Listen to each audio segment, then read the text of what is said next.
About time you guys showed up.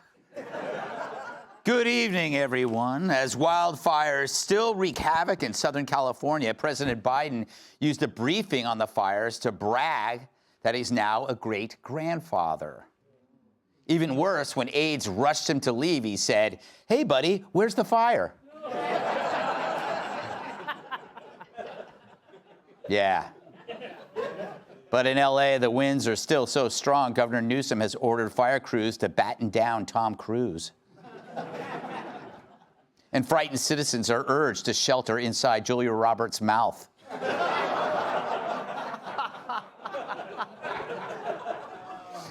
True, I haven't seen this many Californians run for their lives since Cher made an appearance without her makeup.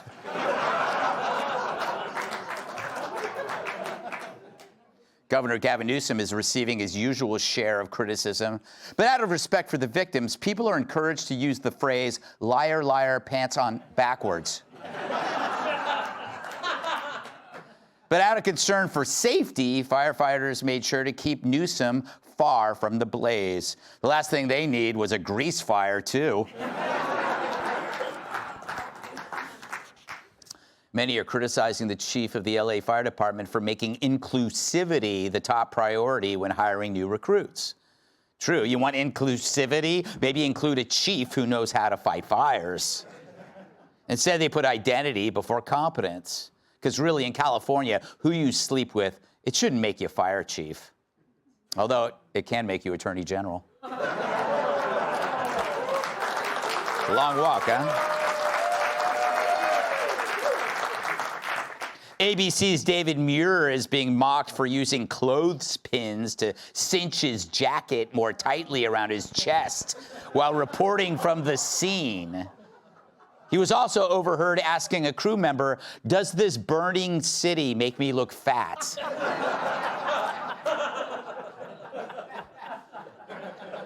But let's only hope that the sock he puts in his crotch is flame retardant. Meanwhile, many critics say LA Mayor Karen Bass should have canceled her trip to Ghana before the fires broke out. I mean, if she wanted to go to a foreign land where no one speaks English, she could have stayed in California. Even so, Bass called for unity during this crisis today. But there is unity, Karen. Everyone thinks you're a idiot. All right. Back on it. Look out, Tricky Dick. There's a new worst president in town. According to a new Gallup poll, Biden is the lowest rated of any president in the last 65 years, other than Nixon. But to be fair to Nixon, compared to Biden's scandals, Watergate looks like a broken taillight. Now, when you rate Biden the worst since Nixon, you're saying he's the worst ever, because pollsters only ask about presidents that people have lived under going back to Kennedy. Unless you're some historian, you're only capable of rating presidents in your memory. Hell, Biden himself doesn't even remember his own presidency. So the worst since Nixon is really the worst ever. And keep in mind, the public hates Biden, even with most of the press covering up his dementia for this whole term. And sure, they panicked and piled on him after that deadly debate, but they can't make us forget how many times they lied for him. Hell, they're still doing it, even when he does stuff like this. It's astounding what's happened. With only one piece of good news, my son lives out here and his wife. They got a notification yesterday their home was probably burning to the ground. Today, it appears that it may be still standing, we're not sure. But the good news is, I'm a great-grandfather as of today. Way to read the room, you callous corpse.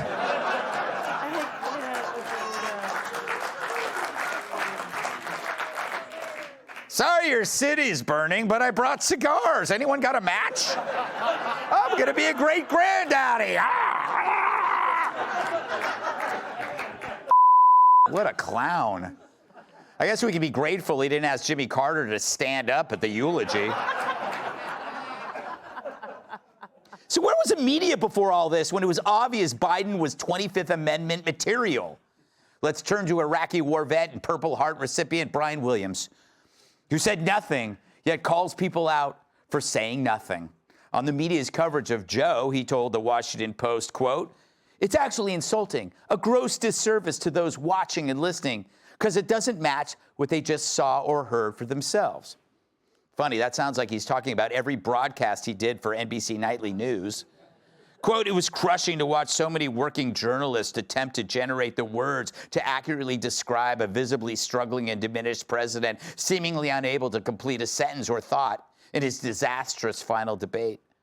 Oh, that was the problem? They couldn't find the right words? Well, here's a few that come to mind. How about decrepit, demented, confused, obtuse, and bat crazy? But I guess Brian doesn't need a war zone anymore to pretend to be brave. He once bragged that his helicopter got shot down in war-torn Iraq, which was the biggest lie since Hillary claimed she took sniper fire in Bosnia. Turns out it was the Red Cross shooting donuts at her from a T-shirt cannon. She caught him with her mouth. It was amazing. And Brian could have spoken up at any point in the past 4 years. Why didn't he? It's the same reason the rest of them didn't speak up. They all knew Biden's brain was rancid applesauce, but they also knew if they said anything, their peers wouldn't like them. The truth took a backseat quicker than me and Larry Kudlow at a drive-in movie. He's all hands. They told the biggest lie in the history of presidential politics. Joe Biden is fit to serve. Yeah, to serve what? Carrots to his imaginary pet bunny? But they parroted these lies because they were cowards, all of them. And Hollywood was no better. Comedians suffered the same weakness, claiming they were pressured to stay in line. Here's Jim Gaffigan admitting that people told him not to criticize Joe or Harris. What I thought was interesting about this election is, and maybe because it was so important, and maybe because it was such a short election for Kamala, that people were like, don't criticize her. And I'm like, that's actually bad to have that approach. Yeah. And I think hindsight, a lot of people feel that way. Well, they call it hindsight for a reason, because that's what you see when you're kissing ass. Here's the suddenly brave Whitney Cummings. It's just wild to me that we are in a time where if you are on the left and you don't criticize your party, how much do you even care about your party? Do you know what I mean? It's like what's going on the left. I finally just broke. I just think that if you love your party, you have to be able to criticize it, you know? Wow. The question is, who pressured them to stay in line? Did either comic have a boss who might fire them? No, they stayed in line because their agents, managers, and their own wallets told them to. And also their peers. They were scared of upsetting people they wanted to impress. What if they ran into Seth Rogen at Whole Foods? Or Chelsea Handler at the free clinic? Or Leo DiCaprio at their daughter's high school graduation? Meanwhile, comics with real guts for the past 4 years, well, they were on this show or writing for it behind the scenes. They said what they thought, and they shared the risk. They told the truth about what they saw, and they lost work for it. Nick DiPaolo says he's been canceled more times than a Chris Christie gym membership. But they lost jobs, and they lost friends. I hear Joe Mackey couldn't get laid this entire time, as well as before or after. Fortunately, this show helped them pack halls and clubs, and now suddenly everyone else agrees with them and us, without ever admitting we were right, of course. But hey, it only ended up costing them an election and the public's goodwill. Better luck next time, guys. Maybe then you'll have grown some balls. Let's welcome tonight's guest. She owns a timeshare in It's a Small World. Co-host of America's Newsroom and The Vibe, Dana Burrito. His ex-wife is like a California wildfire because she took everything from him, too. Actor, comedian, and writer Jamie Lissow. She's narrowed her baby names down to 2 names, Ron and Paul. New York Times bestselling author and Fox News contributor Kat Toom. He gives liberals the blues and has a hard time buying shoes. New York Times bestselling author, comedian, and former NWA world champion Tyrus. Order them, yeah. So, Dana, I love this poll. Joe is now the worst president ever. But what if he had won? They probably would have him as the best president ever. Now it's okay. Apparently now it's all okay to say what was on everybody's mind because there's no risk involved. You got to imagine that the people at the Richard Nixon Library are like, finally. Yeah. Because they've been stalwart ever since you've been out there. They're like, actually, this is all the things that happened in this presidency. I think that most presidents do go up in ratings after they leave office. I do not think that's going to happen with Joe Biden because more and more you find out, wait, and that too, and that too, and the lying about him running circles around them behind the scenes at the White House. And what I'm really wondering is with an approval rating like this, what are the book deals that his senior staff are going to get? You know, who's going to be the one? Who does? There's always one. Who breaks the seal? Yes, always one. Who's it going to be? Yeah. They're not going to ask Joe to write a book. Can you imagine that? Whoa. Palm print, ink, palm print, page turn, ink, palm print. Jamie, you never wavered from going after those in power, including your ex-wife. How do you feel when you see other comics who shied away from that material, who now are speaking truth to power? I have mixed emotions because I am happy that I feel like they're finally maybe being honest, telling the truth, but you know there's so many of them that are grifters and just sort of going where the money is and that's a little infuriating, but it's good to have been on board since the beginning. And in your monologue, you said like some people's managers and agents like told them not to do certain things and not to. I thankfully have a manager who's never told me what to do. He doesn't answer my calls. And I lost friends. I got divorced from being on the show. It was also because she was in love with another man early on. Slippery slope. Yeah, it's all kind of related. And real quick on that video, Biden looked like he just found out he was the best man at a wedding 10 seconds before he had to give his speech. Yeah. Like, he was so unprepared. And I think he thinks great grandfather means like a really good grandfather. Yes.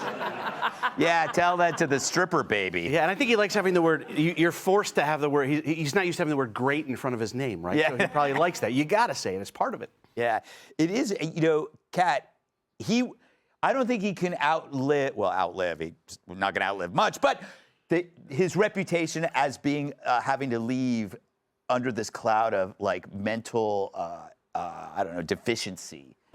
Or do you want to talk about comics? Yeah, I could talk about comics. But with him, it's like, what does he have to lose at this point? He should have just started showing pictures of the great-grandkid. You know what I mean? Like, why does he care?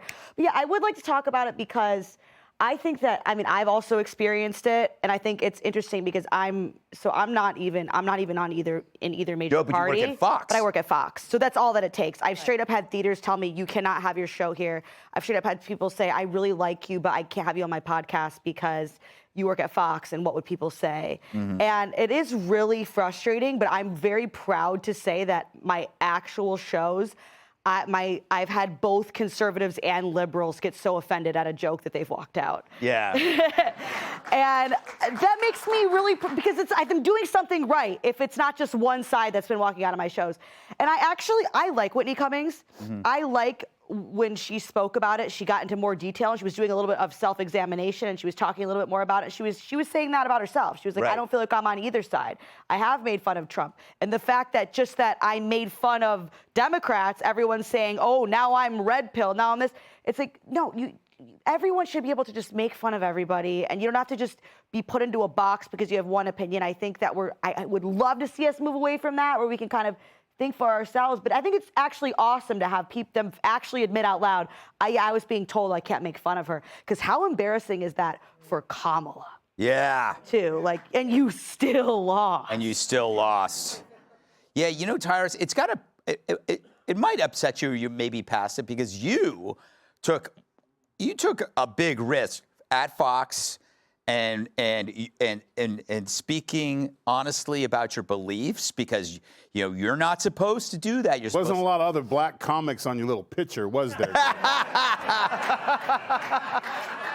There weren't a lot of other women either. No. Well, there's a reason for and that. I have a different answer. Yeah. Them all. I disagree. No, because here's why. This wasn't I was told to do. No. You were a willing participant. Yes. You jumped in. You took advantage. You took movie deals from guys who were more talented than you. My Hollywood career was ripped from me. I went from, oh, this dude's funny. He's out the box. He's way different than a big guy, blah, blah, blah. I was on Preacher. I was on like 5 other shows, Love on Netflix, the wrestling thing on, all that gone. Because I chose to be here. And I have this weird thing when you tell me not to do something, I get inspired and be like, watch, I'll build my own, and I did. So when I hear them sit there, at least own it. Have the balls to say, yeah, you know what? I picked the wrong side, and now the money's drying up. So now I'm going to make fair, but you went out of your way. It wasn't just you told some jokes and chose not to, because we all choose certain things not to make jokes about. I don't make jokes about having a lot of kids with different women. I choose not to go that route. That's my choice.